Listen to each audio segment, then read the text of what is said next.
So, in the name of Allah, the most beneficent, the most kind to all of us. Assalamu alaikum wa rahmatullahi wa barakatuhu. This is Sir Naseem Zulfikar, and today we are all gathered here for an orientation that is for ECAT. इससे पहले हमेशा ऐसा होता था कि हम ECAT, MD-CAT के orientation एक साथ किया करते थे. इस फर्स्ट टाइम ऐसा किया हमने इसको डिफरेंट अलग कर दिया है, ताकि किसी के लिए भी ऐसी चीज़ ना हो जो कि इर्रेलेवेंट हो. सिर्फ वही बात करें जो रेलेवेंट है आपके अपने फील्ड से, आपके अपने स्कोप से. तो ECAT ओरिएंटेशन है ये 2022 जो 2023 के एडमिशन्स के लिए एप्लीकेबल होगा. डाइट्स में आप इस वक्त मौजूद है दुआई इल्म एंटी टेस्ट सिस्टम ऑर्गेन टाउन कैंपस के अंदर. ECAT की फुल फॉर्म होती है इंजीनियरिंग कॉलेज एप्टीट्यूड टेस्ट, कि if you want to secure admission in any engineering university तो फिर आपको एक टेस्ट क्लियर करना होता है, टेस्ट पास करना होता है. That test is called ECAT, engineering college aptitude test. Medical वालों का MCAT या MD-CAT होता है.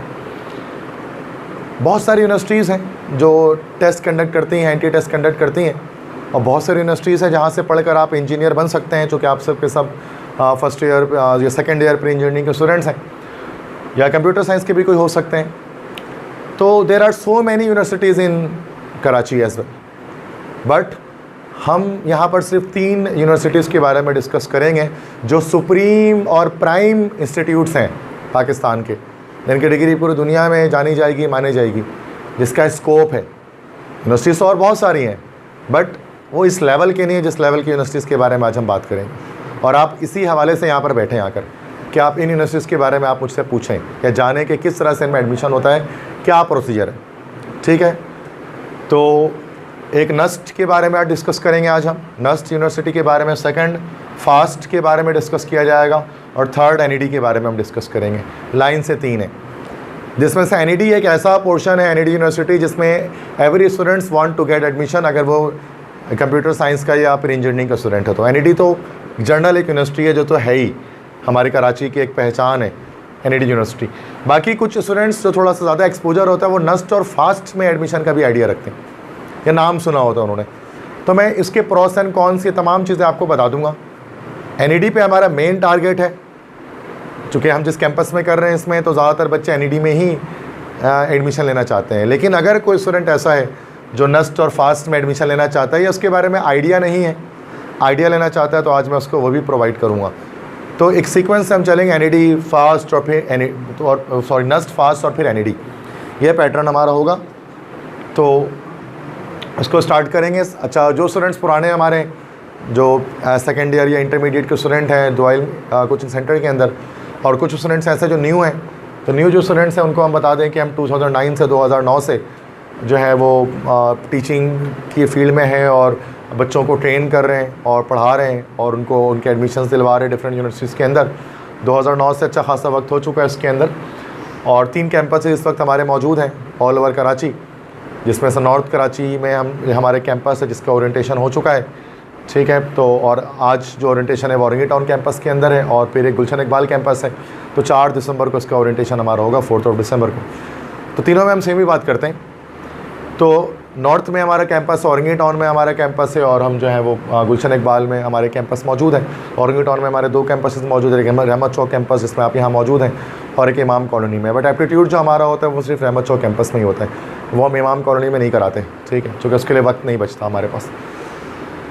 तो गुलशन इकबाल, नॉर्थ कराची और औरंगी टाउन, ये 3 कैंपसेस हमारे इस वक्त मौजूद हैं, और काफ़ी सारे बच्चों के एडमिशन्स में हुए हैं. जो रिज़ल्ट्स हमारे हैं वो इसको बताते हैं कि तो यहाँ की जो फैकल्टी है, यहाँ के जो टीचर्स हैं, वो बहुत ज़्यादा मेहनत से आपको पढ़ाते हैं ताकि आपके जो ड्रीम है, जो आपका ख्वाब है, आप उसको अचीव कर सकें. That is being an engineer, एक इंजीनियर बनने का जो आपका ख्वाब है. तो ये कुछ ग्लिम्सेस है हमारे जो डिफरेंट कैंपसेस के. ये गुलशन इकबाल कैंपस में जो हमारे फुल फ्लश बैचेस चलते हैं, जैम पैक क्लासेस हम चला रहे होते हैं गुलशन इकबाल कैंपस के अंदर अपने, जिसमें काफ़ी सारे स्टूडेंट्स पढ़ते हैं. इस तरह से हमारे पास ये तो गुलशन कैंपस के अलावा नॉर्थ कराची कैंपस में भी हमारा एक फुल फ्लैज बैच हमारा लास्ट ईयर चला. ये लास्ट ईयर ही हमने इसको ओपन किया था. कि नॉर्थ कराची कैंपस की ग्लिम्सेस हैं डिफरेंट क्लासेस की. फिर औरंगी टाउन कैंपस है, इसमें भी हम टीचिंग कर रहे होते हैं. तो ये रहमत चौक कैंपस है, इमाम कॉलोनी है, तो उसके डिफरेंट कैंपसेस की ग्लिम्सेस आप इसमें देख रहे थे. तो अच्छे खासे बैचेस हम चला रहे होते हैं डिफरेंट तमाम कैंपसेस के अंदर ही. और सबसे मेन चीज़ है क्वालिटी पर ज़्यादा फोकस होता है कि अगर एक बैच भी हम चला रहे हैं तो उसके अंदर वो बैच हमारा अच्छा बैच निकले. तो हम यही कोशिश करते हैं, हम किसी एक क्लास के अंदर एक कैंपस के अंदर हम 10 बैचेस नहीं चला रहे होते हैं, हम 3 अलग अलग कैंपस में अलग अलग बैचेस चला रहे होते हैं, लेकिन हम क्वालिटी पे फोकस करते हैं कि जितने स्टूडेंट्स आए 20 आए तो 20 के 20 के एडमिशन हमारे कंफर्म हो, मतलब वो अपने ड्रीम को अचीव करें। नहीं ऐसा नहीं कि हम 10 बैच चला रहे हैं और फिर 20 का एडमिशन हो रहा है, तो उससे फिर कोई बेनिफिट नहीं हो पाता। फिर हमारी बात है कि क्वालिटी नहीं आ पाती, जस्ट क्वांटिटी हो पाती। तो अचीवमेंट हमारी क्या है, औरंगी कैंपस के अंदर हमने 40 से ज़्यादा स्टूडेंट्स को सिर्फ इस कैंपस के अंदर NED के लिए प्रिपरेशन कराई थी, जिसमें अच्छे खास स्टूडेंट ने एडमिशन भी लिया था, जिसकी मैं पूरी लिस्ट आपसे शेयर करूँगा इस लास्ट सेशन में जो हमारा गुजरा है NED का, उसके अंदर। तो माई सेल्फ मैं अपने आपको प्रेजेंट करूँ तो myself sir Naseem Zulfiqar, मैं ECAT के अंदर NED में के लिए हम इंग्लिश को टीच कर रहा होता हूँ और साथ में केमिस्ट्री, ये दोनों टीचिंग मैं कर रहा होता। मैंने माई सेल्फ भी केमिकल इंजीनियरिंग की और 2009 से मैं जो है वो टीचिंग के फील्ड के अंदर वाबस्ता हूँ और DICC के अंदर मैं उसमें जो है वो बच्चों को ट्रेन कर रहा हूँ, पढ़ा रहा हूँ, ठीक है। और मैं ही आज का आपका प्रेजेंटर हूँ। फर्स्ट सेशन जो मैं स्टार्ट करूँगा तो यहीं से स्टार्ट होगा और जिसमें एडमिशन्स के बारे में डिटेल्स वगैरह सारी चीज़ें मैं आपको डिस्कस करूँगा। ये सेशन जो अभी चल रहा है ये उन तमाम स्टूडेंट्स के लिए ज़रूरी है, कंपलसरी है, जो इंटरमीडिएट के बाद सेकेंड ईयर के बाद अपनी तालीम को किसी यूनिवर्सिटी के अंदर जारी रखेंगे। तो उन तमाम स्टूडेंट्स के लिए ये सेशन लेना बहुत ज़रूरी है। जो इस सेशन को नहीं लेगा उसको शायद मसला हो आगे यूनिवर्सिटी में एडमिशन गेट करने में, चूँकि उसको अवेयरनेस नहीं होगी मुख्तलिफ़ चीज़ों के बारे में। चूँकि हम अक्सर सुन लेते हैं दूसरों से ना कि भाई ये ऐसा होता है वैसा होता है, कुछ ना कुछ बातें, लेकिन उन बातों की रिलायबिलिटी नहीं होती है। वो बातें रिलायबल नहीं होती जो आपके दोस्त आपको बताते हैं, कहीं ना कहीं उसके अंदर कोई मिस्टेक्स होती हैं, उन बातों के अंदर इनकम्प्लीट बातें होती हैं। आज मुझे यहाँ पर खड़ा मैं एक कॉम्प्रिहेंसिव बात करके यहाँ से मैं निकलूँगा कि उसके बाद आपको किसी और की कोई बात सुनने की ज़रूरत नहीं पड़ेगी एडमिशन्स के बारे में, और इसलिए मैं रिकॉर्ड भी कर रहा हूँ कि उसको बार बार आप घर पे जाकर उसको सुन सकते हैं मेरी इन बातों को, जो बातें आप यहाँ पर मैं आपसे करूँगा। तो देखो बच्चे, इंटरमीडिएट मैट्रिक के बाद जब आप इंटरमीडिएट की तरफ आते हैं तो आप में से जितने बच्चे बैठे हुए हैं या तो वो प्री इंजीनियरिंग के होंगे या वो कंप्यूटर साइंस के होंगे। आइदर मेडिकल तो हटा देते हैं क्योंकि इसका ओरिएंटेशन हमारा 4 बजे ख़त्म हो चुका, तो या तो इंजीनियरिंग के हैं या तो कंप्यूटर साइंस के, ठीक है। अब प्री इंजीनियरिंग से जो बच्चे इंटरमीडिएट कर रहे हैं उनके पास 2 ऑप्शन होते हैं इंटर के बाद, either they will go for BE और BS। BE कर सकते हैं, that is called bachelor of engineering, 4 years का प्रोग्राम होता है ये, या फिर BS कर सकते हैं इंटर के बाद, बैचलर ऑफ स्टडीज़ कहते हैं उसको। ये भी 4 इयर्स का प्रोग्राम होता है। पहले BSc MSc हुआ करता था, अब इसको मिलाकर 4 साल का हमने BS बना दिया। BSc MSc का कॉन्सेप्ट अब खत्म हो चुका है, अब BSc नहीं होता, MSc नहीं होता, अब डायरेक्ट BS करते हैं इंटर के बाद 4 साल का। BE भी कर सकते हैं, BS भी कर सकते हैं। ज़्यादातर स्टूडेंट जो इंजीनियर बनना चाहते हैं, इंजीनियर बनने के लिए हमें BE करना पड़ता है। इस फील्ड को, इस डिग्री को लेने के बाद आप इंजीनियर कह सकते हैं, अपने आपके नाम के साथ इंजीनियर लग जाता है। लेकिन अगर ऐसी बात है कि अगर आपने BS किया तो वो भी एक अच्छी फील्ड है, बट इंजीनियर नहीं कहलाते फिर, ठीक है। तो मैं यहाँ पर BE के बारे में भी डिस्कस करूँगा। मेन मेरा फोकस BE पर होगा because most of the students want to become an engineer, ठीक है। तो इसमें मेरा फोकस होगा आज के इस ओरिएंटेशन के अंदर। अच्छा, जो बच्चे कंप्यूटर साइंस के यहाँ पर मौजूद हैं, जितने भी कंप्यूटर साइंस के स्टूडेंट्स यहाँ पर मौजूद हैं, आई थिंक कि आपके अलावा और कंप्यूटर साइंस से कौन है इंटरमीडिएट में? 1 2 3 गर्ल्स में कोई है? नहीं, ओके 4 बच्चे इस वक्त हैं, जो कि CS का रेशो हमेशा कम होता है इंजीनियरिंग के मुकाबले में। तो अब CS जिन्होंने इंटरमीडिएट कंप्यूटर साइंस से किया है या कर रहे हैं सेकेंड ईयर में, वो भी BE BS दोनों तरफ जा सकते हैं, इंजीनियर भी बन सकते हैं, BS भी कर सकते हैं, वही 4 इयर्स का प्रोग्राम। लेकिन उनको BE और BS कुछ स्पेसिफिक फील्ड्स में मिल सकती हैं, सारे फील्ड्स उनको ऑफर नहीं की जाते। जैसे इंजीनियरिंग है ना, जैसे NED के अंदर 25 फील्ड्स हैं, वो 25 के 25 फील्ड इंजीनियरिंग वाला ले सकता है, लेकिन मेडिकल वाले वो सारे फील्ड नहीं ले सकते। वो सॉरी इंजीनियरिंग वाले, कंप्यूटर साइंस वाले वो सारे फील्ड नहीं सकते, वो सिर्फ कुछ सेलेक्टेड फील्ड है जिनका मैं नाम बता दूंगा आपको, बस वो उसी फील्ड में जा सकते हैं। तो मैं हमेशा बताता हूँ कि कंप्यूटर साइंस आपको लिमिटेड कर देता है CS, जबकि जो प्री इंजीनियरिंग है उसका एक फोकस वाइड होता है। आप में से जितने भी स्टूडेंट्स यहाँ पर बैठे हुए, चाहे वो प्री इंजीनियरिंग के क्यों ना हो, वो आगे जाकर उनका ड्रीम यही है कि वो इंटर के बाद कंप्यूटर साइंस की फील्ड अपनाएंगे। मैं अक्सर ये बात क्लास में करता हूँ और मैं कहता भी हूँ अपनाना भी चाहिए। लेकिन अगर खुदा न, चूँकि कंप्यूटर साइंस की परसेंटेजेस बहुत हाई होती हैं, जितने भी फील्ड है ना कंप्यूटर की, NED में किसी भी यूनिवर्सिटी में बहुत हाई परसेंटेज पे क्लोजिंग होती है। अगर आपकी खुदा न खासा परसेंटेज कम आ गई तो इंजीनियरिंग में ये फ़ायदा होता है कि आपके पास अल्टरनेट होता है, आपका प्लान भी रेडी होता है कि आप किसी और तरफ चले जाते हैं। लेकिन अगर कंप्यूटर साइंस में अगर आपकी परसेंटेज कम आती है तो आप किसी और फील्ड की तरफ नहीं जा सकते, फिर आपको यूनिवर्सिटी चेंज करनी पड़ जाती है। मतलब अगर इंजीनियरिंग का स्टूडेंट है, अगर उसका सॉफ्टवेयर इंजीनियरिंग में नहीं ले सका तो वो इलेक्ट्रिकल में ले लेगा, मैकेनिकल में ले लेगा, इलेक्ट्रॉनिक्स में ले लेगा, वो बहुत सारी फील्ड उसको ऑफर कर सकते हैं। लेकिन कंप्यूटर साइंस को वो सारी फील्ड ऑफर नहीं की जाती है। तो कंप्यूटर साइंस क्या कर देता है, लिमिटेड कर देता है आपको। इस चीज़ में, लेकिन फिर भी मेहनत करने पे जा सकते हैं, there is no issue at all. ठीक है, तो ये एक चीज़ है। इंजीनियरिंग एक मदर फील्ड है जिसके अंदर सारी फील्ड आ जाती है, इसमें कंप्यूटर साइंस की भी सारी फील्ड्स आ जाती हैं, सिंपल। लेकिन ये आइडिया चूँकि 9-10 में बच्चों को नहीं होता, मैं अक्सर मैट्रिक क्लास के अंदर बच्चों को ये गाइड कर रहा होता हूँ कि मैट्रिक के बाद आपको क्या लेना है, इसका क्या बेनिफिट है, ऐसा चार्ट मैं बनाता हूँ और मैं बताता भी हूँ कि इंजीनियरिंग का ये बेनिफिट है कि आप ना कहें कि बाद में टीचर ने आपको बताया ही नहीं था ऐसा कुछ होता है। तो मैं भी ये चाहता हूँ हर बच्चा कंप्यूटर साइंस की फील्ड में जाए, मेजॉरिटी, क्योंकि अभी इसी के बूम में वो है, लेकिन इंजीनियरिंग के थ्रू जाए ताकि उसको बाकी अगर खुदा न खासा परसेंटेज कम आ जाए तो वो रिस्क फैक्टर उसका रिमूव हो जाए। समझ गए आप इस चीज़ के बारे में? तो बाकी कर सकते हैं, दोनों से कर सकते हैं फील्ड, दोनों फील्ड तो ओके, ठीक है। मेडिकल की बात हम कुछ नहीं करेंगे अभी इस वक्त। यूनिवर्सिटीज़ 3 तरह की होती है भाई, हमारे पास कराची के अंदर 3 तरह की यूनिवर्सिटीज़ हैं। 3 टाइप्स को 3 पार्ट्स में डिवाइड कर दे रहा हूँ इंजीनियरिंग यूनिवर्सिटीज़ को, गवर्नमेंट, सेमी गवर्नमेंट और प्राइवेट। सिंपल, गवर्नमेंट कम फीस और बेहतरीन क्वालिटी, अच्छी quality. Semi government fees medium, quality लेकिन फिर भी अच्छी है। प्राइवेट यूनिवर्सिटीज़ फीस ज़्यादा है, क्वालिटी इसमें ज़्यादा भी होती है, कम भी होती है। मतलब फ़ी के मैटर में बात करें, प्राइवेट की फ़ीस सबसे ज़्यादा होती है, गवर्नमेंट की सबसे कम होती है, सेमी गवर्नमेंट के दोनों के बीच में रहती है fees. Private university, government universities की बात करें कराची में इंजीनियरिंग की, तो वो 3 यूनिवर्सिटीज़ हैं, वैसे 4 हैं लेकिन एक IIEE है, तो मैं उसके बारे में आज आपको नहीं गाइड करूँगा। 3 यूनिवर्सिटी मैं आपको बता रहा हूँ आज, ठीक है। एक NAD गवर्नमेंट है, कम फीस है, अच्छी क्वालिटी है। दाऊद यूनिवर्सिटी है, दिस इज़ गवर्नमेंट। और university of Karachi, Karachi university. These are the 3 universities which belong to government sector, public sector universities जिनको हम कहते हैं, सस्ती हैं ये, कम फीस है इनकी। सेमी गवर्नमेंट में हमारे पास नस्ट है, सेमी गवर्नमेंट है, और IIEE वैसे सेमी गवर्नमेंट है क्योंकि फ़ीस ज़्यादा है तो मैंने इसलिए उसको यहाँ पर रख दिया, सेमी गवर्नमेंट है।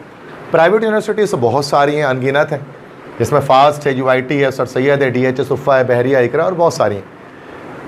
हमारा जो मेन ड्रीम होता है उस बच्चों का, मेजॉरिटी का, वो गवर्नमेंट यूनिवर्सिटी में जाना चाहते हैं ताकि फ़ी कम लगे, और उसमें भी खास तौर पर NAD में जाना चाहते हैं जो कि गवर्नमेंट में सबसे अच्छी NAD है, उसके बाद दाऊद है और कराची यूनिवर्सिटी है।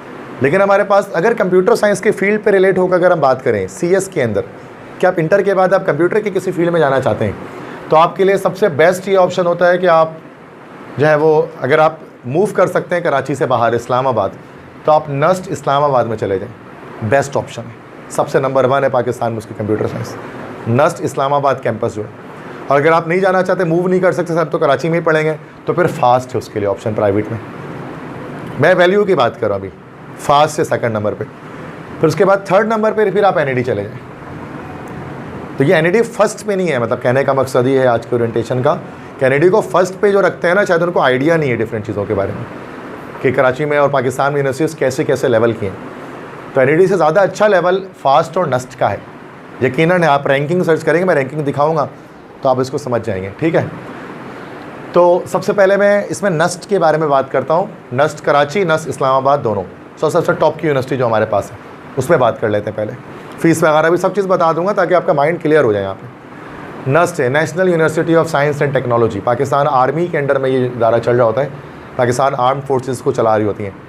और आर्मी के पास क्योंकि बजट बहुत है तो उनके पास लगाने के लिए भी बहुत पैसे यूनिवर्सिटी के अंदर, बहुत पैसे, ठीक है, मतलब उनकी कमी नहीं छोड़ते हैं वो, पैसों की कमी नहीं है ना, दैट्स वाई। तो वो अच्छे खासे अर्निंग वो कर रहे होते हैं उसके अंदर, ठीक है।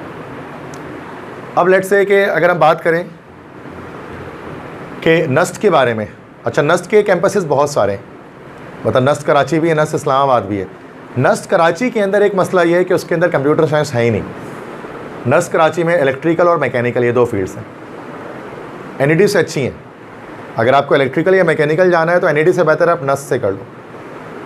हाँ, और अगर कंप्यूटर साइंस जाना है तो नस्ट कंप्यूटर कराची में नहीं है, नस्ट कंप्यूटर भी टॉप लेवल के नंबर 1 पे, लेकिन इस्लामाबाद में, ठीक है। कैंपस चेंज है उसका, अगर कोई मूव कर सकता है, किसी को मतलब फैमिली अलाउ करती है तो आप मूव कर सकते हैं, मतलब बेहतरीन हो जाएगा जिसको हम कहते हैं ना, वो वाली बात है। नस्ट वर्ल्ड रैंकिंग की बात की जाए तो 179 नंबर पे इस साल वर्ल्ड रैंकिंग में आई है। दुनिया भर की यूनिवर्सिटी में जो नस्ट है इसका लेवल है 179।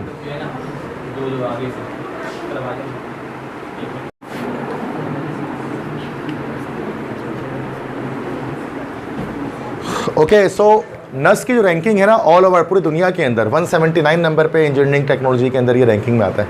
मतलब एक बहुत बड़ी बात है पाकिस्तान की कोई चीज़, अगर इतनी यूनिवर्सिटी दुनिया में हज़ारों लाखों में, उसमें से पाकिस्तान की ये यूनिवर्सिटी 179 पे आ रही है, तो प्राउड मोमेंट है इस यूनिवर्सिटी के लिए भी और वो स्टूडेंट जो वहाँ पर पढ़ रहे हैं उनके लिए भी, कि वो एक ऐसी बेहतरीन यूनिवर्सिटी में पढ़ रहे हैं। NED की बात की जाए तो वो 1000 क्रॉस करके आती है वर्ल्ड रैंकिंग के अंदर, 1000 क्रॉस, और ये 117 है, तो बहुत फ़र्क है। मतलब कोई मुकाबला, कोई मैच ही नहीं है जिसको हम कह सकते हैं लेवल ऑफ एजुकेशन का। तो लोगों को पता ही नहीं होता इसका नाम क्या चाहिए, भी है NED से भी ऊपर कुछ है तो है भाई।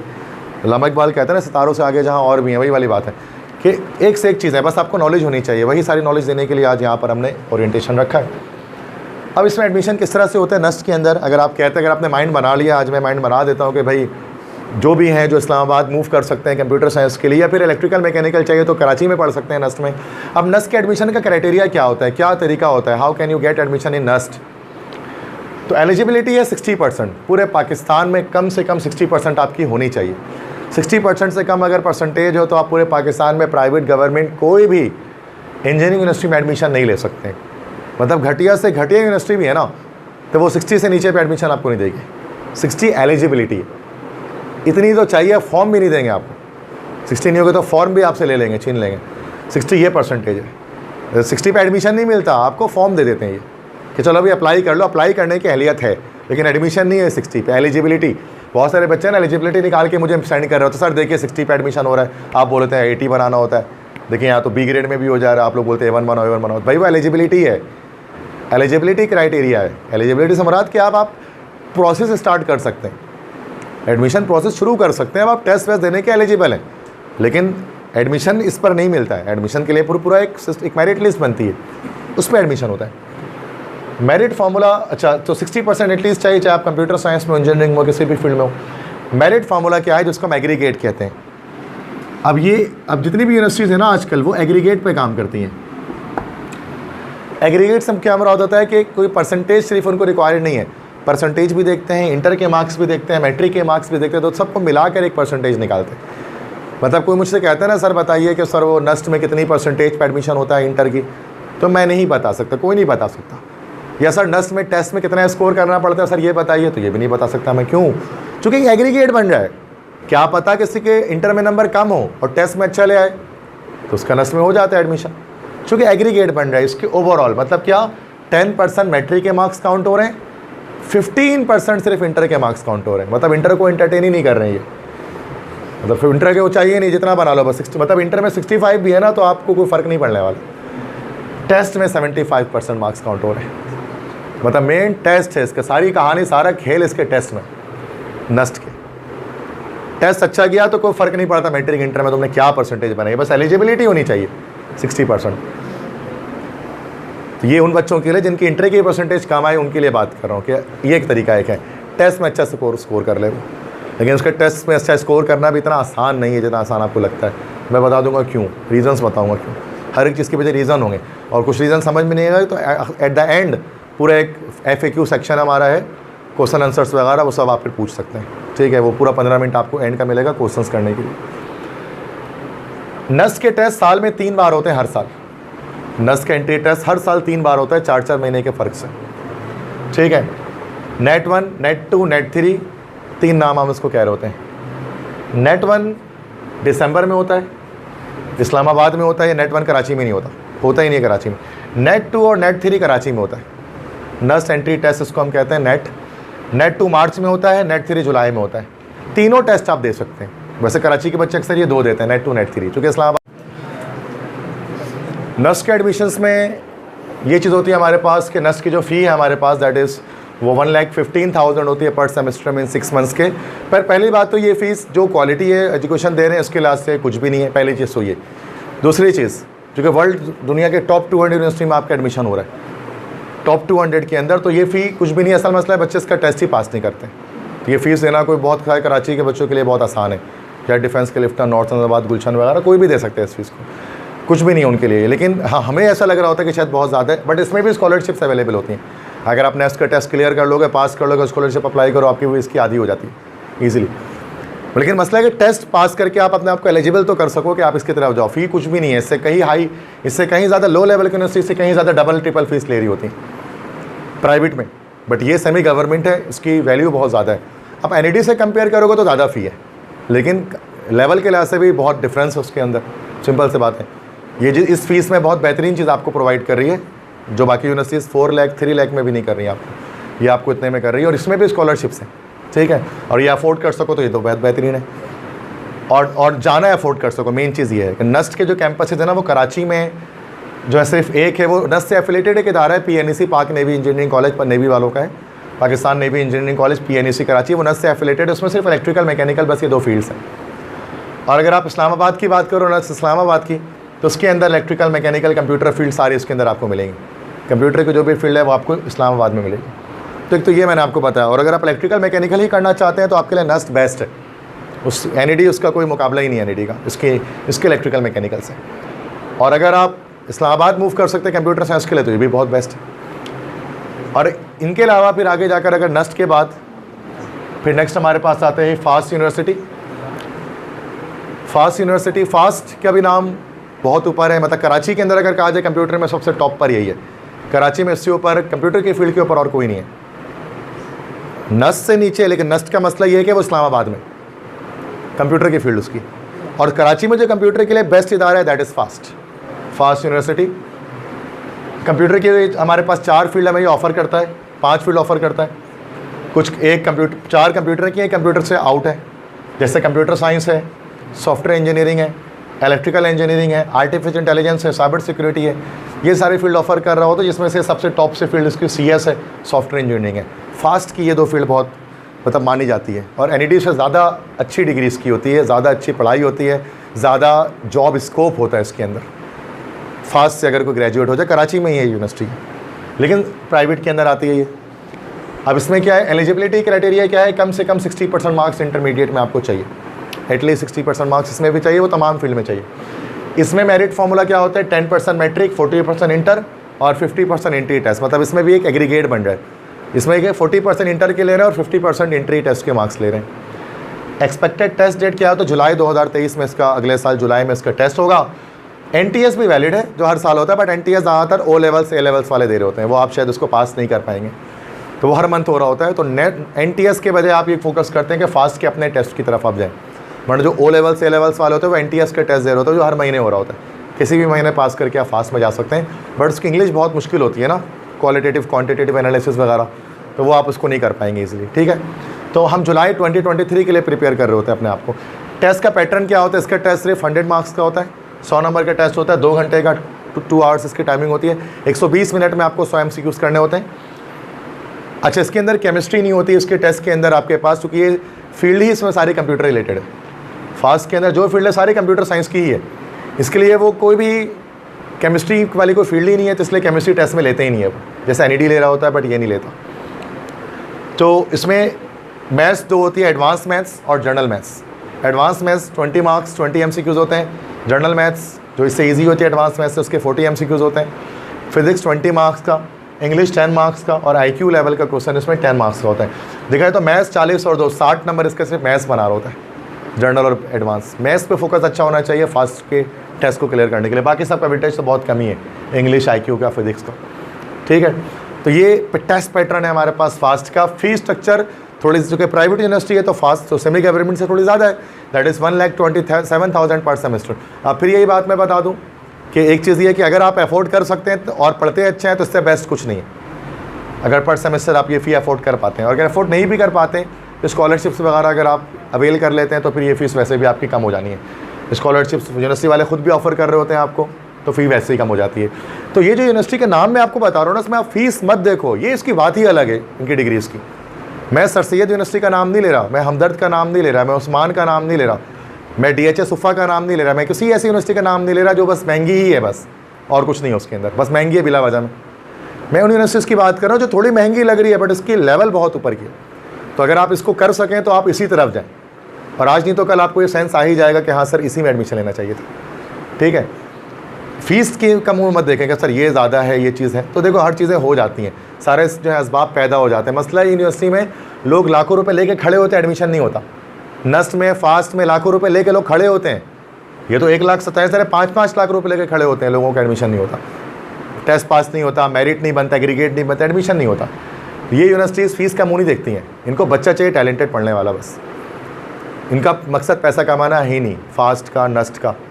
ये सिर्फ बच्चों को एक तैयार करते हैं बेहतरीन एक स्कोप के लिए, बेहतरीन एक इन्वायरमेंट देने के लिए उनको। आप घर जाके इंटरनेट सर्च करोगे, आपको खुद ही चीज़ें आहिस्ता आहिस्ता आइडिया होने लगेगा नस्ट के बारे में, फास्ट के बारे में। तो कुएँ का मेंढक नहीं बनना है, अपने आप को लिमिटेड नहीं करना है कि बस NED से आगे दुनिया ही कोई नहीं है। हमें पता होना चाहिए NED से ऊपर की यूनिवर्सिटीज़ कौन सी हैं कराची में और पूरे पाकिस्तान के अंदर। और भी हैं लेकिन मैं उन पर डिस्कस नहीं कर रहा। ये वो यूनिवर्सिटी जिनकी फ़ीस थोड़ी कम है, इतनी ज़्यादा नहीं है, और वैल्यू तो बहुत ऊपर है, ठीक है। तो ये 1,27,000 इसके सेमेस्टर के 6 मंथ्स होते हैं, इसकी फ़ी होती है। अगर बहुत सारे बच्चे आप में से ऐसे होंगे जिसको अभी अफोर्ड कर लेंगे, होते हैं ऐसे बच्चे, अल्लाह ने सबको नवाजा होता है कि सर हमारे फादर इतना अफोर्ड या हमारे घर वाले इतना अफोर्ड कर लेंगे हमारा 6 महीने का। होते भी हर तरह के लोग हैं, तो वो तो डायरेक्ट चले जाएँ आँख बंद करके। और जिनको अफोर्ड नहीं भी कर सकते ना, वो अप्लाई ज़रूर करें स्कॉलरशिप के लिए आगे जाके, कि अफोर्ड नहीं भी कर सकते हैं तो स्कॉलरशिप लग के फ़ी आधी भी हो जाती है, उससे भी कम हो सकती है, कोई ऐसा मसला नहीं होता, ठीक है ना।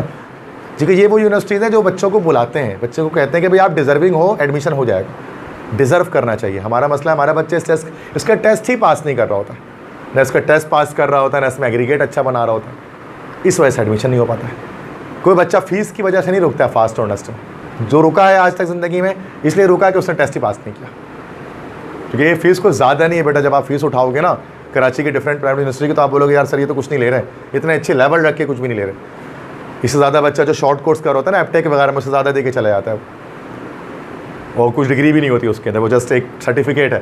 ये तो डिग्री आपको दे रहा है वर्ल्ड फेमस, उसकी तो बात ही अलग है, ठीक है। कंप्यूटर साइंस के जो बच्चे हैं उनकी भी बात करें, इंजीनियरिंग वालों की भी बात करो। अगर आपका स्कोप कंप्यूटर है, कंप्यूटर के अलावा कुछ और चीज़, सर हमें तो कंप्यूटर पसंद ही नहीं है, तो फिर आपके लिए फिर NED है। आप डिफरेंट फील्ड की तरफ जाएंगे, उसके अंदर पसंद में आ गई। फास्ट में लास्ट ईयर जो हमारे बच्चे एडमिशन्स गेट किए, जिन बच्चों ने, तो उसमें से हमारे स्टूडेंट सॉफ्टवेयर इंजीनियरिंग में गए। फास्ट में जो लास्ट ईयर हमारा बैच निकला गुलशन कैंपस से थे, ये कंप्यूटर साइंस में गए गुलशन कैंपस से। उसके अलावा इलेक्ट्रिकल इंजीनियरिंग के अंदर भी हमारे स्टूडेंट्स का एडमिशन हुआ, ठीक है। तो ये वो स्टूडेंट्स हैं जो कि हमारे टाउन से कम बच्चे इसमें टेस्ट दे रहे होते हैं, लेकिन जो अच्छा पढ़ रहे होते हैं वो, देखो टेस्ट तो बहुत सारे बच्चों ने इसका भी दिया था, बट एडमिशन इन 4 का ही हुआ और किसी का नहीं हो सका, क्योंकि इसका टेस्ट NED से ज़्यादा टफ होता है फास्ट का टेस्ट, इसमें हर कोई एडमिशन नहीं ले पाता, ठीक है। तो ये हमारे प्रीवियस फास्ट के स्टूडेंट्स हैं जिन्होंने इसमें एडमिशन लिया। अब आते हैं उस पर जिस पे कॉमन एक बिलीफ है, जिसमें बच्चा एडमिशन लेना चाहता है, जिसका एक हाइप की रेट होता है, जो वाकई में एक अच्छी यूनिवर्सिटी है बाकियों के कंपैरिजन में। अब फास्ट और नस्ट को हटा दो तो नो डाउट NED से ऊपर कुछ नहीं है। अगर उसको हटा दो ना तो उसके टक्कर में बाकी सब इसके नीचे ही यूनिवर्सिटीज़ आएंगी सारी की सारी क्राइटेरिया के अंदर, लिस्ट के अंदर। इसके ऊपर कोई नहीं आ सकता। इसके ऊपर जो थी वो मैंने बता दिया। अब आ जाता है NED में, जिसकी फ़ी भी ऑलरेडी कम है, फील्ड्स भी बहुत ज़्यादा है भी कराची में करीब है, तो बच्चे गर्ल्स के लिए भी ज़्यादा इजी हो जाता है। ये तो ज़्यादातर बच्चे इसमें जा रहे होते हैं, बट इसमें भी हर बच्चा नहीं जा सकता। सिंपल बात ये भी, कुछ लोगों की ज़िंदगी का एक बड़ा ड्रीम होता है NED में चला जाना। उसमें मतलब बहुत बड़ा तीर वाकई में मारा होता है अगर उनके ख़ानदान में और कोई नहीं गया तो। ये होता है ना, ख़ानदान में कोई भी नहीं होता, मिसाल के तौर पर लेट से तो एक बच्चा चला गया तो उसके लिए NED में जाना ही बहुत बड़ी बात है। लेकिन एक ख़ानदान में अगर 5 NEDian हैं तो फिर वो कोशिश करते हैं उससे ऊपर कहीं जाएँ, फास्ट में, नस्ट में, इसमें जाए, होता है अक्सर ऐसा। तो NED no doubt it is one of the best institutes of Pakistan as well as Karachi. Government sector university है, कम फी में। तो इसके बारे में आज बात करते हैं, और मेन सेक्शन हमारा NED का ही है जो आज हम बात करेंगे, जिसके ऊपर, क्योंकि इसमें भी सबका नहीं हो पाता। मैं फिर बता रहा हूँ, इसके लिए भी क्राइटेरिया है। ऐसा नहीं कि NED थर्ड क्लास हो गई है, 3rd नंबर पर मैं बता रहा हूँ, उसको 3rd क्लास नहीं कर, इस वजह से मैं 3rd क्लास में लिखूँगा नहीं यहाँ पर, फिर वीडियो चल रही है तो यूनिवर्सिटीज़ की बदनामी होती है। तो मैं अलग से आपको बता दूंगा कि भी कैमरा ऑफ करके, लेकिन 3rd क्लास यूनिवर्सिटी का नाम मैं भी नहीं लूँगा वीडियो पर। ये 3rd क्लास नहीं है, NED 3rd रैंकिंग पर है मेरे लिहाज से, जो मैं रैंकिंग बना रहा हूँ। तो 3rd टॉप की 3rd रैंकिंग के अंदर मौजूद है, ये समझ जाओ, ठीक है। तो आप कहीं ये नहीं समझना कि सर NED तो फिर बेकार हो गया, ऐसा कुछ भी नहीं है, बहुत सारों के लिए बहुत बेहतर है, ठीक है। तो NED यूनिवर्सिटी का एलिजिबिलिटी क्राइटेरिया क्या हमारे पास है? 60% मार्क्स एटलीस्ट इंटरमीडिएट में आपको चाहिए, या O लेवल्स, डिप्लोमा भी अगर आप में से किसी ने किया हुआ है तो। अच्छा, DAE किसी का चल रहा है, आपका DAE कितने बच्चों का चल रहा है जो डिप्लोमा कर रहे हैं इस वक्त? आपका चल रहा है, और डिप्लोमा किसी का चले DAE, कौन सा ईयर चल रहा है डिप्लोमा का? आपका 1st ईयर है। तो आप 3rd ईयर करने के बाद आप इसमें NED में आप भी अप्लाई कर सकते हैं। तो आपके पास 2 चांसेस हैं, आप इंटर बेस पे भी कर सकते हैं, आप डिप्लोमा बेस पे भी कर सकते हैं, दोनों चांसेस हैं, ठीक है। इस साल अगर आप करोगे तो नेक्स्ट ईयर आप करोगे तो डिप्लोमा बेसिस, वो इंजीनियरिंग बेसिस पर, इंटर बेसिस पर, फिर उसके अगले साल 2024 में आप DAE बेस पे भी अप्लाई कर सकते हैं। ये एक बेनिफिट होता है DAE वालों को, क्योंकि लास्ट ईयर से उन्होंने इस साल ऐसा किया है कि डिप्लोमा को भी एडमिशन देना शुरू कर दिया इंजीनियरिंग के अंदर। O लेवल्स तो आई थिंक सो कि कोई भी नहीं होंगे, बाकी इंटरमीडिएट है, तो 60% मार्क्स इसमें एटलीस्ट चाहिए आपको। ये एलिजिबिलिटी है, मतलब एलिजिबिलिटी समझ गए ना, एलिजिबिलिटी क्या है कि फॉर्म अब मिल जाएगा आपको इस पर, इससे कम पे फॉर्म ही आपको नहीं देंगे, एंटरटेन नहीं करेंगे। मेरिट फार्मूला क्या है भाई? 50-50 सिंपल, 50% इंटर, 50% एंट्री टेस्ट।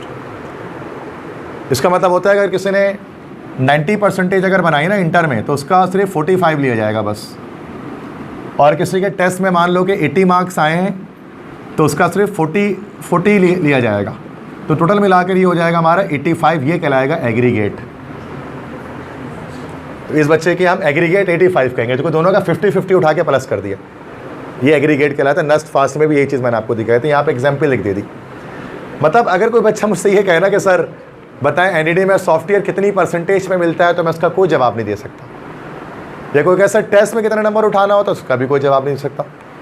हाँ, अगर कोई मुझे अपनी इंटर की परसेंटेज बताए, तो फिर मैं थोड़ा सा कैलकुलेशन करके बता दूंगा, भाई टेस्ट में इतना ले आओगे तो एग्रीगेट सही बन जाएगा। लेकिन हम डायरेक्ट नहीं कह सकते कि इंटर में इतना चाहिए। ऐसा हो सकता है कि एक बच्चे के इंटर में 80% हो और वो टेस्ट में 90 सिक्योर कर ले, तो उसका सॉफ्टवेयर पक्का है। ऐसा भी हो सकता है एक बच्चे की परसेंटेज इंटरमीडिएट में 90% हो और वो टेस्ट में थोड़ा सा कम ले, 80 ले, तो उसका भी हो सकता है। मतलब दोनों पॉसिबिलिटीज़ हैं। मीन्स कि अगर आपकी इंटर में परसेंटेज थोड़ी डाउन भी है, 80s में भी है, 70s में भी है, और आपने टेस्ट में बहुत बेहतरीन स्कोर कर लिया, 100 में से 90-95 ले आया, तो आपका हो जाएगा एडमिशन। और ऐसा भी हो सकता है कि आपकी परसेंटेज बहुत ज़्यादा है, 90% आपने बना ली इंटरमीडिएट में, और आपके टेस्ट में 50-55 नंबर आ रहे, तो आपका नहीं होगा, क्योंकि एग्रीगेट बनेगा, उसके लिहाज से मेरिट लिस्ट बनेगी। सही है भाई। तो ये नहीं कहना कि आप सिर्फ के इंटर पर होगा, नहीं। एक ज़माना था, एक अरसा था, आप सीनियर से पूछेंगे ना कि जो पुराने पास आउट है, वो बोलेंगे भाई सिर्फ इंटर में होता है, लेकिन पुराने वक्तों में ऐसा होता था। अब होता है एग्रीगेट 50-50 दोनों, ठीक है। मैट्रिक इसमें काउंट नहीं होता, मैट्रिक में कुछ भी ऐसा फ़र्क नहीं पड़ता, इंटर और एंट्री टेस्ट बस। एक्सपेक्टेड टेस्ट डेट क्या है भाई हमारे इसके अंदर? अगस्त 2023 को इसका टेस्ट होगा। इसमें भी 2 राउंड होते हैं नस्ट की तरह, राउंड 1, राउंड 2। एक बार टेस्ट दो, अगर उसमें नंबर कम आए तो दोबारा भी दे सकते हैं, 2 चांस आपको दिया जाता है। अक्सर बच्चे इसमें राउंड 1, राउंड 2 दोनों देते हैं, दोनों अगस्त में हो जाता है। टेस्ट पैटर्न क्या है? सिंध बोर्ड से पूरा टेस्ट आता है, कैलकुलेटर अलाउ होता है इसके अंदर, नस्ट में अलाउ नहीं होता, NED में कैलकुलेटर अलाउ होता है। आप कैलकुलेशन कर सकते हैं, कैलकुलेटर की मदद से आपको इजाज़त होती है कैलकुलेटर इस्तेमाल करने की। और सिंपल एक पैटर्न होता है, 100 मार्क्स के टेस्ट होता है, 100 MCQs होते हैं, 25 नंबर सारे हमारे पास आते हैं, 25 25 नंबर की मैथ्स, 25 नंबर की फिजिक्स, 25 नंबर की केमिस्ट्री, 25 नंबर की इंग्लिश, 100 MCQs टोटल आते हैं। पासिंग मार्क्स इसके अंदर शायद मैंने मेंशन नहीं किया, आई थिंक सो, कि पासिंग मार्क्स इसके अंदर होते हैं 50, एटलीस्ट 50 नंबर आपको चाहिए होते हैं। 50 से कम अगर आ जाए MCQs अगर आपके नंबर, तो आप पास नहीं है। और 50 से जितना ज़्यादा लाएँ उतना फ़ायदा है, उतनी अच्छी जगह आपका एडमिशन हो सकता है। तो ये 25 MCQs सब इसमें बराबर है, इसके अंदर सबका वेटेज इसके अंदर, बाकी सबका नहीं था। और सिंध बोर्ड से आएगा, आपकी अपनी बुक से आएगा जो आप इंटर में पढ़ते हैं, किसी आउटसाइड द बुक से, फेडरल वगैरह से नहीं आता। फीस स्ट्रक्चर बहुत कम है, चूँकि प्योर गवर्नमेंट है। मेरिट पर अगर आप बात करेंगे, मतलब आपकी परसेंटेज अच्छी है, तो 27,310 रुपये 6 महीने की फ़ीस होती है BE प्रोग्राम्स के लिए। बहुत कम है, हर कोई अफोर्ड कर लेता है, इसके लिए स्कॉलरशिप नहीं चाहिए होती, ऐसे ही हो जाएगा जी। और BS प्रोग्राम्स भी इसके अंदर होते हैं, BS के भी कुछ फील्ड्स हैं, BE के अलावा, जो इंजीनियरिंग नहीं है, BS की फील्ड्स हैं। तो साइबर सिक्योरिटी है, बहुत अच्छी अच्छी फील्ड्स आई हैं इस साल, साइबर सिक्योरिटी आई है, आर्टिफिशियल इंटेलिजेंस आई है, डेटा साइंसेज आई है, उन सब की फीस 30,810 रुपये पर सेमेस्टर है, ठीक है। क्योंकि ये बहुत कम है, ये हर कोई अफोर्ड कर लेगा, मतलब इसमें कोई ये नहीं कि सर महंगी है। चलो फास्ट और नस तो कुछ बच्चों को लग रहा था नहीं यार ये तो हम नहीं करेंगे, हम नहीं, ये बहुत ज़्यादा ही, ये तो कोई भी कर सकता है, एवरीवन, ईच एंड एवरीवन, कोई गरीब अमीर कोई सब ले लेगा इसमें एडमिशन, इतनी कम है। लेकिन और कितने क्वालिटी भी बेहतरीन है, मतलब टॉप 3 में आ रही है मेरे लिहाज से, जो मैं यूनिवर्सिटी बता रहा हूँ आपको, NED, ठीक है। बट इसमें एडमिशन गेट करना इतना आसान इसके अंदर भी नहीं है, इसके अंदर एग्रीगेट का सिस्टम है, सिंपल सी बात है। अब मैं आपको बता देता हूँ एग्रीगेट क्या सिस्टम है इसके अंदर। तो लास्ट ईयर की क्लोजिंग एग्रीगेट्स मैं आपको बता देता हूँ। देखो NED में काफ़ी सारे फील्ड्स हैं, इसमें डिटेल में डिस्कस कर लेते हैं कि software engineering, computer information system, computer science, data science, artificial intelligence, cyber security, electrical engineering, electronics engineering, mechanical engineering, IM, telecommunication, chemical engineering, food engineering, textile engineering, civil engineering, automotive, computational finance, construction engineering, management sciences, architecture, urban engineering, इतनी field है। मतलब आप line से देखो 21 field और भी हैं इसके आगे, ये 21 में इंजीनियरिंग के फील्ड्स बता रहे जो अच्छी हैं, जो टॉप की हैं। 21 के बाद और भी हैं, 25+ फील्ड्स इसके अंदर, बट ये मैं कुछ के बता दे रहा हूँ। उनमें जो सबसे टॉप पर हैं वो तो सबसे ऊपर आ रहा है, जैसे सॉफ्टवेयर इंजीनियरिंग, वो तो आएगा, सबको पता ही ये बात।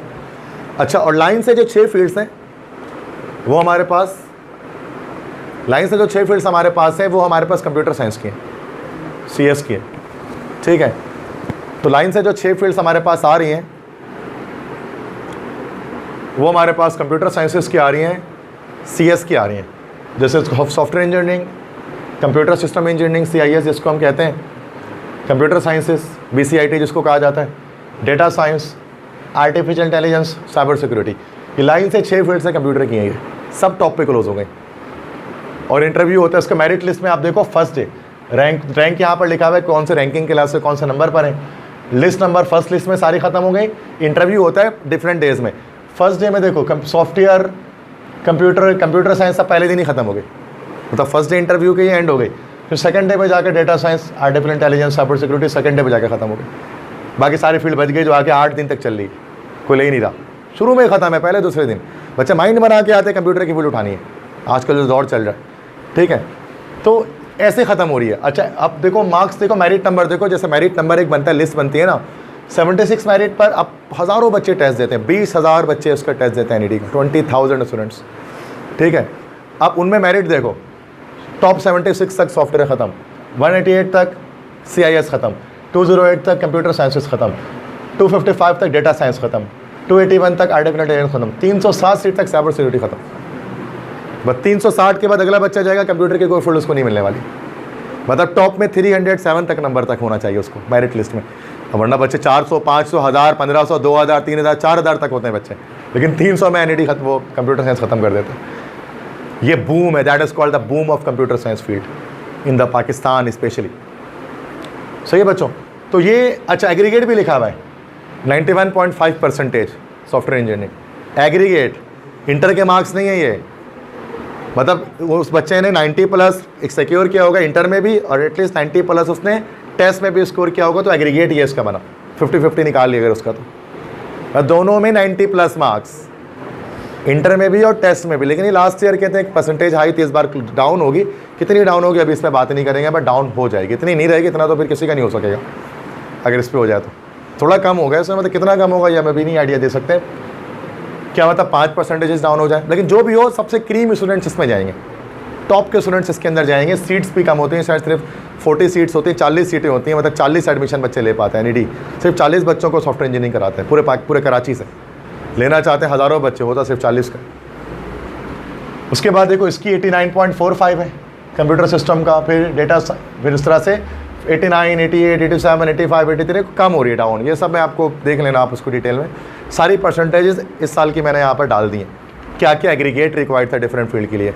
अगर आपको देखना है इस वक्त टॉप पे क्या फील्ड जा रही है, मतलब पाकिस्तान के स्टैटिस्टिकल डाटा है कराची का, पाकिस्तान का, अगर आपको देखना है पाकिस्तान में इस वक्त कौन सी फील्ड जा रही है, आप NET का मेरिट लिस्ट चेक कर लो, कुछ सोचने की ज़रूरत ही नहीं है। दुनिया में अभी सबसे ऊपर ये फील्ड है, फिर ये फील्ड है, फिर ये फील्ड है, फिर ये फील्ड है, फिर ये फील्ड है, यही मेरिट लिस्ट कहलाती है। अब है तो फील्ड ये भी आर्किटेक्चर, अर्बन मैनेजमेंट, लेकिन वो बात नहीं है इसके अंदर, जो बात ऊपर फील्ड में, जॉब्स के अंदर, स्कोप के अंदर, तमाम चीज़ों के अंदर। तो यही होता है कि स्टूडेंट ज़्यादातर अक्सर कंप्यूटर साइंस की फील्ड लेना चाहते हैं, लेकिन उसके लिए मेरिट बहुत हाई बनाना पड़ता है उनको। लेकिन अगर नहीं भी मिले तो बाकी फील्ड्स भी हैं। अच्छा, इंटर जिन्होंने कंप्यूटर साइंस से किया हो उनको बस यही लाइन से 6 फील्ड मिल जाती हैं, और एक यहाँ पर कंप्यूटेशनल फाइनेंस की 17 नंबर पे फील्ड, बस ये मिल पाती है। ये फील्ड कंप्यूटर साइंस वालों के लिए है और बस एक ही है, बाकी ये सारे इंजीनियरिंग वालों के लिए। मतलब एक तरह से अगर कंप्यूटर साइंस वाला बच्चा इतना एग्रीगेट नहीं बना सका तो उसको ये सब कोई फील्ड नहीं मिलती है, ना इलेक्ट्रिकल ले सके, कुछ भी नहीं, उसको डायरेक्ट आके यही लेना पड़ेगा, फिर उसको अलाउ ही नहीं है उसको कंप्यूटर साइंस वाले बच्चे को। जैसे इंटर CS से किया, अगर उसका इस टॉप 6 में नहीं हुआ ना, वो नीचे डायरेक्ट गिरेगा अगर कंप्यूटेशनल फाइनेंस में। ये सब फील्ड इंजीनियरिंग वालों को मिल सकते हैं क्योंकि वो केमिस्ट्री पढ़ते हैं, दैट्स वाई, ठीक है। इलेक्ट्रिकल, मैकेनिकल, ये सारी चीज़ें ये कंप्यूटर साइंस को ऑफर नहीं की जाती CS वालों। सही है भाई। तो आपको जो कंप्यूटर साइंस वालों उनको तो बिल्कुल टॉप पर रहना है भाई, और इंजीनियरिंग वालों को भी टॉप पे ही रहना है, चूँकि फील्ड तो उनको भी यही चाहिए, लेकिन थोड़ा सा डाउन आ सकते हैं। अगर आ भी गए ना तो फिर ये सब फील्ड आपके पास है, इलेक्ट्रिकल, मैकेनिकल, जो भी जिसमें आपको इंटरेस्ट है।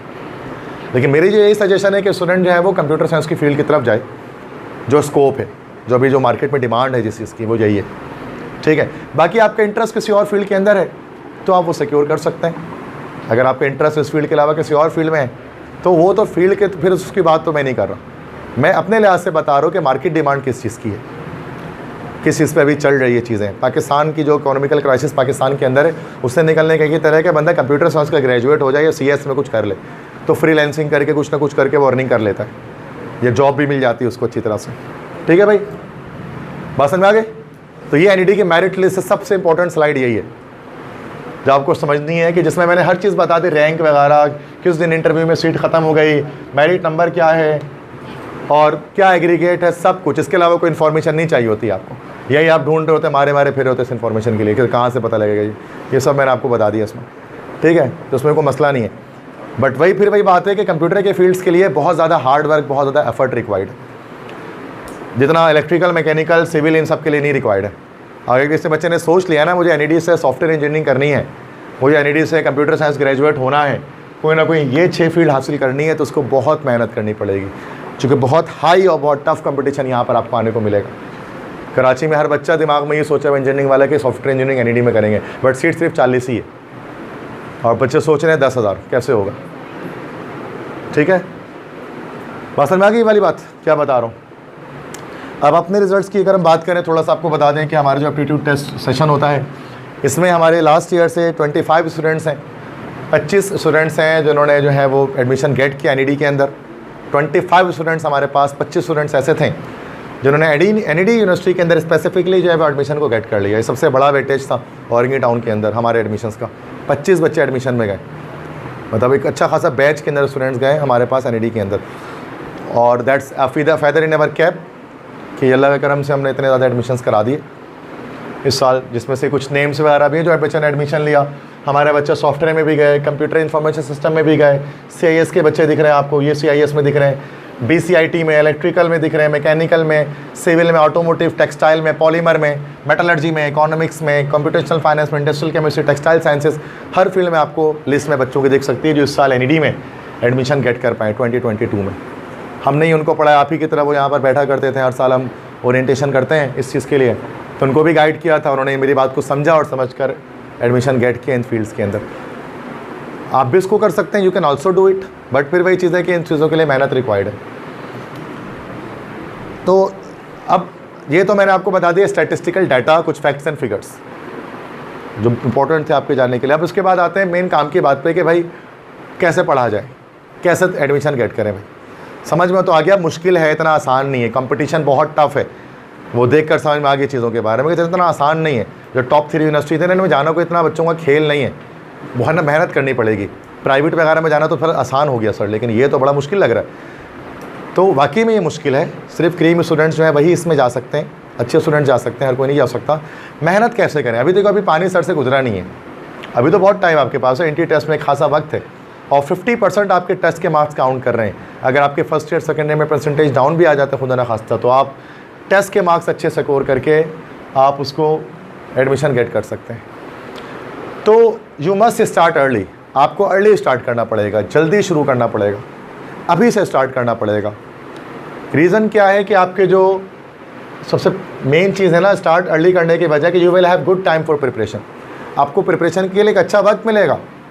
बहुत सारे स्टूडेंट ये सोचते हैं ना कि भाई इंटर के बाद करेंगे, हर बैच में हमारे पास ऐसे बच्चे आते हैं कि सर वो इंटर के अभी तो इंटर पढ़ रहे हैं सर, सेकेंड ईयर पढ़ रहे हैं, उसी में इतना हम परेशान हैं, भाई इतना मुश्किल से उसी का टेस्ट नहीं हो पा रहा, उसी का याद नहीं हो पा रहा, हम ये कैसे करें, हम ये पेपर के बाद करेंगे।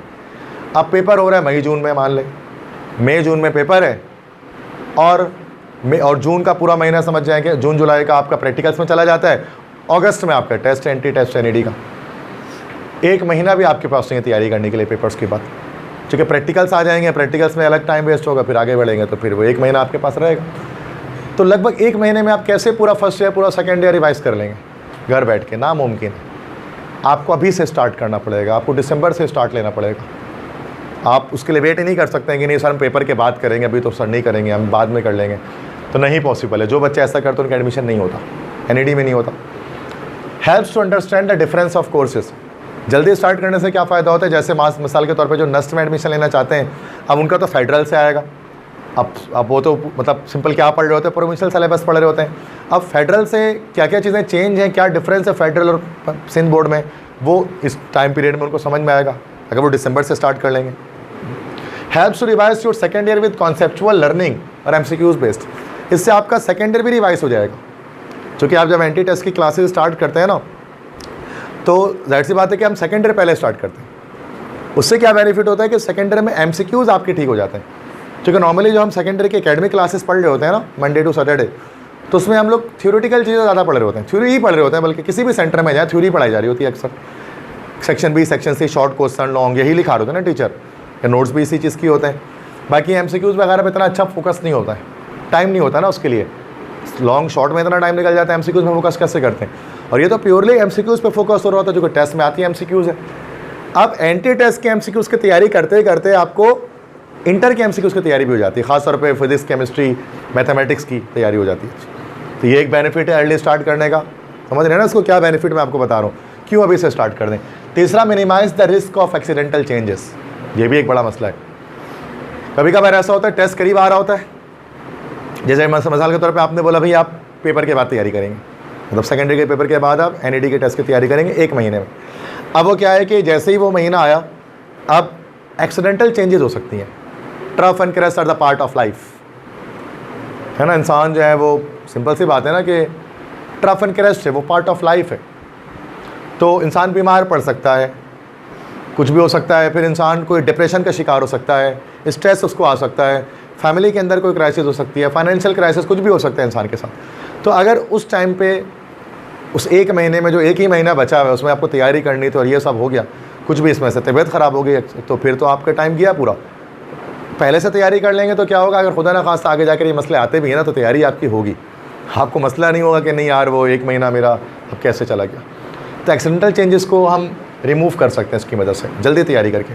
Helps to maximize your opportunities maximize हो जाएंगी, क्योंकि आप पहले तैयार, जैसे आपको पता है कि एनईडी से पहले टेस्ट हो जा रहा है फास्ट का और नेस्ट का, एनईडी से पहले हो जा रहा है। अगर आपने पेपर से, अगर आपने अभी से तैयारी कर ली तो अब क्या होगा कि नेस्ट और फास्ट का टेस्ट देने के आप एलिजिबल होंगे, उसके बाद एनईडी का टेस्ट होगा। अपॉर्चुनिटीज़ बढ़ जाएंगी कि चलो यार पहले नेस्ट का टेस्ट होगा, नेस्ट में नहीं हो सका तो फास्ट में दे देंगे, फास्ट में नहीं हो सका फिर एनईडी में फाइनली आ जाएंगे, हमारी प्रैक्टिस भी अच्छी हो जाएगी उस वक्त तक टेस्ट की, तो अपॉर्चुनिटीज़ बढ़ जाएंगे। और आप तैयारी अगर आप सेकेंडरी के बाद करेंगे तो आपके सिर्फ एनईडी सिर्फ बचेगा, फास्ट नेस्ट का टेस्ट तो जुलाई में निकल चुका होगा, बस समझ में आ गई। तो ये चीज़ें कि अपॉर्चुनिटीज़ बढ़ जाती हैं पहले तैयारी कर लेने से, कि जितनी यूनिवर्सिटीज़ आती रहती हैं आप उसका टेस्ट देते रहते हैं, तैयारी हुई होती है ना, तैयारी नहीं होती है तो वो यूनिवर्सिटी आपके हाथ से निकलती रहती है, एडमिशन आते चले जाते हैं, आप बोलते हैं तैयारी नहीं है टेस्ट कैसे देंगे। तो ये फ़ायदा होता है दिसंबर से तैयारी को स्टार्ट करने का। क्यों हम अर्ली स्टार्ट करते हैं, तमाम सेंटर्स में क्यों जल्दी शुरू कर दिया जाता है उसको, पेपर तक का वेट हम क्यों नहीं करते। स्टडी प्लान क्या होगा, किस तरह से पढ़ते हैं एप्टीट्यूड के अंदर के इंटरमीडिएट एग्जाम्स आपको पता है मई जून में होंगे, ठीक है, और ज़्यादातर यूनिवर्सिटीज़ के जो टेस्ट हैं वो जुलाई अगस्त में होंगे, जुलाई या अगस्त के अंदर फिर हमारे पास टेस्ट अक्सर होंगे ज़्यादातर यूनिवर्सिटीज़ के, जो जुलाई में आपका नेस्ट फास्ट का हो जाएगा, अगस्त में आपका एनईडी का हो जाएगा। एक तरीका एडमिशन गेट करने का क्या है कि इंटर की पढ़ाई जो आप मंडे से सैटरडे तक करेंगे, इंटर की जो स्टडीज़ आप वो मंडे टू सैटरडे करें, किसी भी सेंटर से आपका ताल्लुक़ है,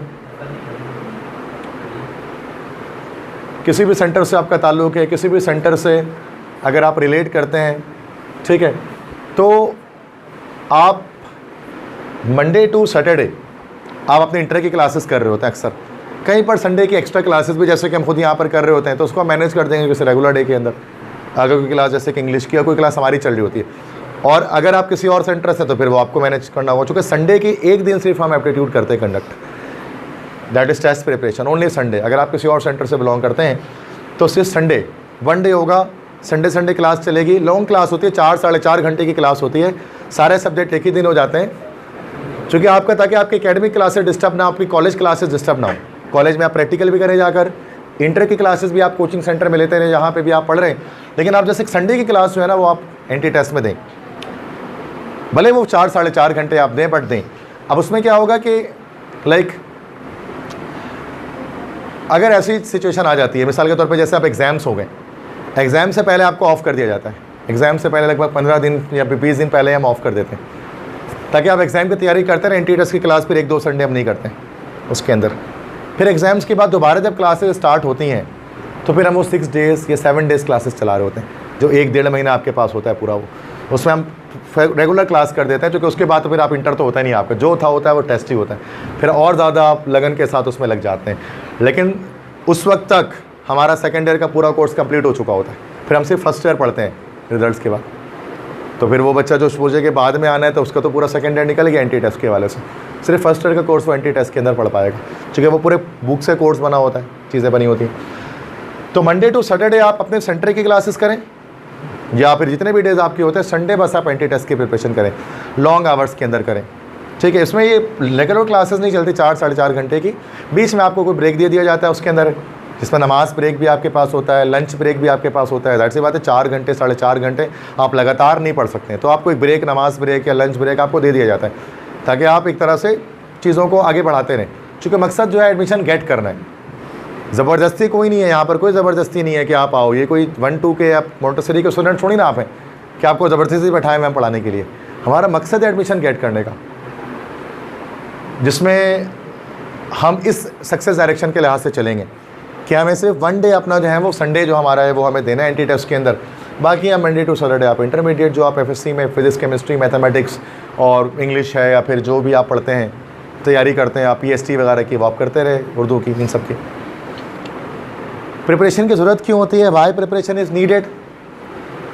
मेन चीज़ तो मैंने फर्स्ट चीज़ बता दी, MCQs based learning missing in inter. MCQs based learning intermediate के अंदर मिसिंग होती है, मतलब इंटर में हम एमसीक्यूज़ पर उतना फोकस नहीं कर पाते जितना करना चाहिए, जो एंटी टेस्ट में होना चाहिए।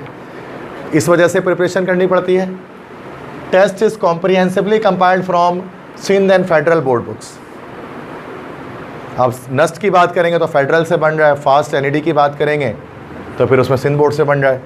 अब टेस्ट जो है वो कॉम्प्रिहेंसिवली सिंध बोर्ड से हमारे पास जो है वो कंपाइल हो रहा होता है, मतलब पूरे सिंध बोर्ड के कहीं से भी कुछ भी पूछ सकते हैं वो, कोई इसमें इंपॉर्टेंट नहीं होता, कोई गैस पेपर नहीं होता, कोई टारगेट पेपर नहीं होता कि आप कुछ खास चैप्टर करके चले जाएं या कुछ खास क्वेश्चंस टॉपिक्स करके चले जाएं और आपके टेस्ट में आ जाइए। इंटरमीडिएट नहीं है, इसमें कोई 5 या 10 ईयर नहीं होता जिसको तैयारी करके आप एडमिशन गेट कर सकते हैं। एप्टीट्यूड का मतलब क्या होता है? ई-कैट, इंजीनियरिंग कॉलेज एप्टीट्यूड। 2 चीज़ होती है आपके पास, एक हमारे पास कहलाता है दैट इज़ कॉल्ड एटीट्यूड और एक कहलाता है aptitude. There are 2 words. Attitude होता है आपका बिहेवियर, आपका रवैया, जिसको हम कहते हैं वो आपके अंदर होता है। एटीट्यूड आपका बिहेवियर, आपके मैनर्स, आपका रवैया। और एक होता है एप्टीट्यूड। एप्टीट्यूड किससे कहते हैं कि आप जो रवैया शो करते हैं सामने वाले को, वो आपका एप्टीट्यूड है। तो एटीट्यूड आपके अंदर होता है, बिहेवियर, और जो आप शो करते हैं सामने वाले को वो आपका एप्टीट्यूड है। आप अपनी क्वालिटी, अपने स्किल्स जो दिखाना, दैट इज़ कॉल्ड एप्टीट्यूड। इसको एप्टीट्यूड इसलिए कहते हैं कि इसके अंदर आप इसको चेक करते हैं कि आप एलिजिबल हो भी कि नहीं हो इस चीज़ के लिए। इसलिए वो आपको कोई सिलेबस रिकमेंड नहीं करते हैं, कोई इंपॉर्टेंट क्वेश्चन, कोई इंपॉर्टेंट टॉपिक, कोई चैप्टर रिकमेंडेशन नहीं होती है। वो आपसे कहीं से भी कुछ भी पूछ सकते हैं। वो आपको चेक करना चाहते हैं कि आप लायक भी हो कि नहीं इस यूनिवर्सिटी की और इस फील्ड के। वो कैसे चेक करते हैं? आपकी नॉलेज से। इससे कोई फ़र्क नहीं पड़ता कि आप कितना चाहते हैं इस चीज़ को, कि सर मैं चाहती ये हूँ कि, या मैं चाहता ये हूँ कि सर मैं एडमिशन गेट कर लूँ, मेरे अब्बू अम्मी ये चाहते हैं कि एडमिशन गेट कर लें, या फ़ला लोग ये चाहते हैं कि एडमिशन गेट कर लें, मैं दिल से ये चाहता हूँ। ये ऐसा कुछ भी नहीं होता है भाई, चाहने से कुछ भी नहीं होता है, मेहनत करना पड़ता है इसके लिए। सर मेरे ख़ानदान में 4 लोग चले गए तो तुम ज़रूरी नहीं है 5वां तुम चले जाओ। वो 4 इसलिए गए होगे, मेहनत किए होंगे, 5वें तुम इसलिए जाओगे तो मेहनत करोगे। ये नहीं होता कि सर हमारे यहाँ तो हर कोई एनईडी जाता है हमारे ख़ानदान में, तो ज़रूरी नहीं है, वो मेहनत किए तो गए, आप नहीं करोगे आप नहीं जाओगे। और सर हमारे ख़ानदान में तो कोई नहीं गया एनईडी में, तो आप जा सकते हो, आप मेहनत कर लो। तो सब चीज़ें मेहनत पर डिपेंड करती हैं, और कोई इसके अंदर कोई आपके इमोशंस अटैच नहीं है इसके साथ कि जज्बात की वजह से आपको एडमिशन मिल जाएगा, ऐसा कुछ नहीं है। कि हम चाहते हैं सर हमारी बचपन से ख्वाहिश है, 9-10 हमने ये सोचा हुआ, ऐसा कुछ नहीं है, ठीक है। हार्ड वर्क ज़रूरी है। Restriction makes trouble. अब जैसे फास्ट एनईडी के अंदर कैलकुलेटर अलाउ नहीं होता, उसके लिए फिर आपको मसला होता है, फिर कैलकुलेशन ट्रिक्स आपको यूज़ करनी पड़ती हैं जो आपको एडमिशन गेट करवाती हैं। टाइम लिमिट्स होते हैं, कम वक्त में ज़्यादा क्वेश्चंस आपको पूछे जाते हैं आपसे। जैसे एनईडी में 2 घंटे का टेस्ट होता है तो 120 मिनट्स होते हैं आपके पास और 100 क्वेश्चंस होते हैं। तो जाहिर सी बात है 1 मिनट कुछ सेकंड्स में आपको एक आंसर देना पड़ता है, तो टाइम लिमिट्स कम होते हैं। विदाउट कैलकुलेटर मैथमेटिक्स होती है जो इस टेस्ट को मुश्किल बनाती है। सॉल्यूशन क्या है? What is the solution of it? क्या हल है इसका, इस परेशानी से निकलने का?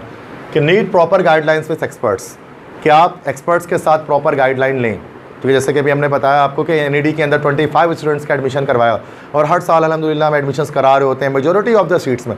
लास्ट 2 सालों से सबसे ज़्यादा एडमिशन हमने करा एनईडी के अंदर, पिछले 2 साल 2022 में भी 2021 में भी, ठीक है। लिमिटेड बैच होता है, लेकिन कोशिश करते हैं उस बैच के अंदर तमाम बच्चे एडमिशन गेट कर लें, मेजॉरिटी गेट कर लें।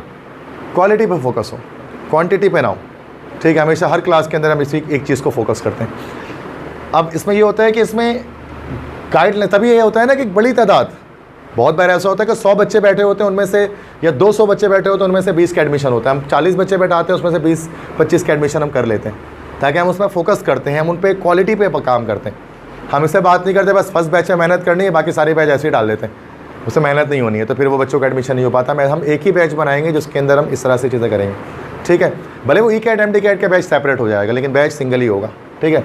स्टूडेंट्स भी हम वही रखेंगे जो वाकई में एलिजिबल होंगे, जिनके अंदर ये गर्ट्स होगा कि वो इस टेस्ट की तैयारी कर सकें और वो पढ़ सकें, वरना हम उनको पहले ही माजरत कर लेंगे कि भाई आप नहीं कर सकते इस चीज़ को, आप किसी और फील्ड की तरफ जाएँ, ठीक है। तो हर स्टूडेंट नहीं कर पाएगा उसको, इसके लिए बड़ी मेहनत रिक्वायर्ड है। Need to practice relevant material, relevant material की प्रैक्टिस आपको करनी है भाई, कि कौन से टेस्ट में एमसीक्यूज़ किस टाइप के आते हैं, बुक्स कौन सी आपको यूज़ करनी है उसके लिए, तो वो सब हम आपको गाइड करेंगे, वो हम आपको प्रोवाइड करेंगे। जो एमसीक्यूज़ की बुक है उसके थ्रू आपको प्रैक्टिस करनी है, कुछ भी आप प्रैक्टिस नहीं करेंगे बैठकर, वो हम आपको गाइड करेंगे, उसके लिहाज से आपकी प्रिपरेशन होगी। मिथ क्या है एक लोगों के अंदर, एक मिथ क्या है, मिथ से मुराद होती है लाइक एक मफरूज़ा लोगों ने क्या बनाया होता है कि we can do preparation by ourself, कि हम खुद ही तैयारी कर लेंगे टेस्ट की, हमें कोई नीड नहीं है कि हम सेंटर को ज्वाइन करें।